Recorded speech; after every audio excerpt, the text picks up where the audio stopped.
ऐसा भी होता है। पठनार्थ कवि अभिषेक जैन। अभिषेक जैन जी की ने कविता, कहानी, निबंध आदि विविध विधाओं में लेखन किया है।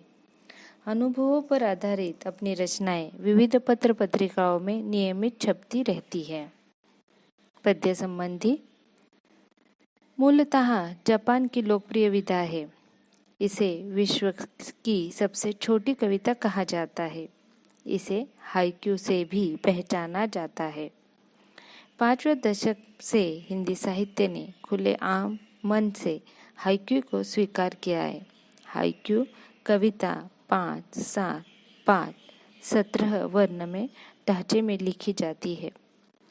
प्रस्तुत विभिन्न हाइक्यूओं के माध्यम से कवि ने गरीबी, थकान, वृक्ष के कटने के दुष्परिणाम, अनावश्यक अहम, वृद्धाश्रम के दर्द, संस्कारों के अभाव आदि विविध विषयों पर प्रकाश डाला है। कविता की तरफ गरजे मेघ सहन कर कापी कच्ची दीवार, अर्थात जब बरसात का मौसम आता है, बादल घुमड़ घुमड़ कर गरजने लगते हैं और उस समय जो मिट्टी से बनी कच्ची दीवार है वो हिलने लगती है। उसी तरह जिस तरह कोई सबल व्यक्ति आततायी होकर या क्रोधित होकर निर्बल मनुष्य के ऊपर अपना क्रोध उतारता है। रवि चढ़ाए निर्मल किरणों से धारा को अर्थ। इसका अर्थ है कि कवि कहते सूर्योदय का जो दृश्य होता है वह अद्भुत और सुंदर होता है। सूर्य की शुभ्र और स्वच्छ किरणें धरती पर गिरती है तब ऐसा लगता है पूरी धरती प्रकाशमान हो गई है। यहाँ पर सूर्य के कारण पृथ्वी सुंदर दिखाई देने लगती है। आके पसरी थकी हारी किरण धरा की गोद, अर्थात जब सूरज की किरणें संपूर्ण विश्व को प्रकाशमान करती है उस समय ये धरती प्रकाशमान हो जाती है और मनुष्य के मन में खुशी संचारती है। वही सूरज के किरण शाम होते होते या सूरज ढलते ढलते जब पृथ्वी पर दिखाई देती है, मानो ऐसा लगता है कि ये सूरज की किरणें अब थक गई है और धरती माता की गोद में बैठ गई है। खुली आंखों ने जीवन भर देखे बंद सपने, अर्थात हमारा जो देश है, इस देश में बहुत सारे गरीब लोग हैं और इन गरीब लोगों को ठगने वाले भी लोग हैं।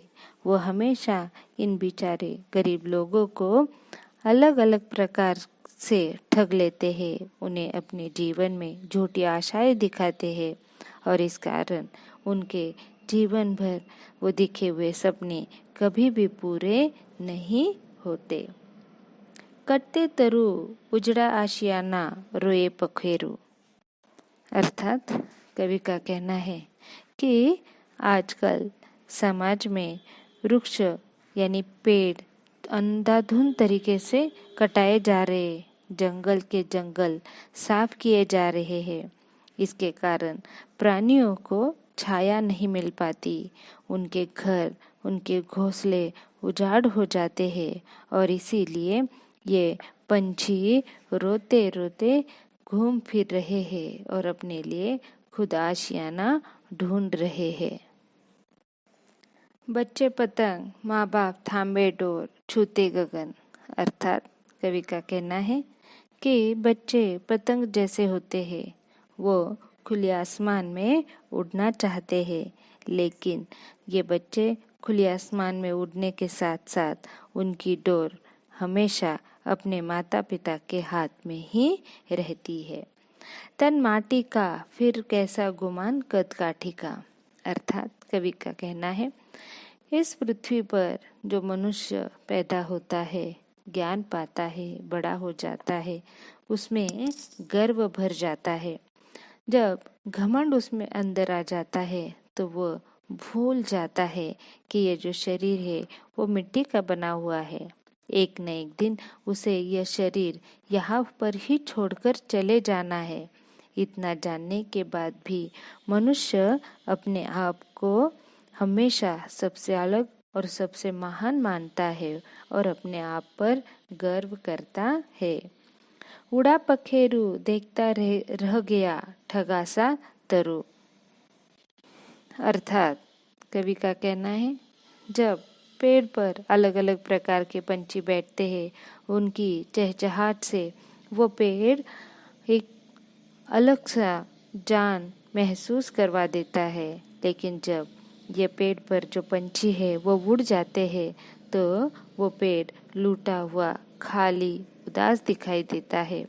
उसी तरह जब तक प्राण मनुष्य के शरीर में है तब तक शरीर की शोभा होता है। जैसे ही प्राण शरीर से निकल जाते हैं वैसे ही ये शरीर की शोभा निकल जाती है। डाकिया चला बांटने सुख दुख भर के झोला। अर्थात कवि का कहना है कि डाकिया हमेशा अपने साथ पत्र लेकर आता है। उस पत्र में किसी के सुख के लिए समाचार होता है तो किसी के दुख के लिए समाचार होता है। जिसको खुशी का समाचार मिलता है वह व्यक्ति प्रसन्न हो जाता है, लेकिन जिसे दुख का समाचार मिलता है वह व्यक्ति गम में डूब जाता है। उसी तरीके से ये प्रकृति भी एक प्रकार का डाकिया है। वो मनुष्य के जीवन में हमेशा सुख और दुख लेकर आती है। मैया की आई वृद्धाश्रम से चिट्ठी, कैसे हो बेटा।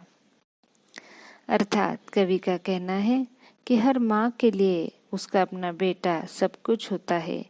भले ही वो बेटा माँ के साथ बुरा व्यवहार करता है, लेकिन माँ कभी अपने बेटे के साथ या बच्चे के साथ बुरा व्यवहार नहीं करती।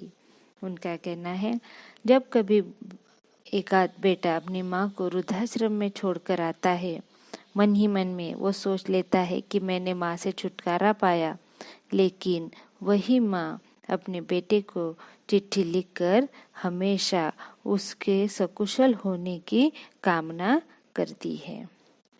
हो गई चोरी संस्कारों की तिजोरी, लुट गया मैं। अर्थात कवि का कहना है, मनुष्य के जीवन में सबसे बड़ा धन उसके संस्कार होते हैं।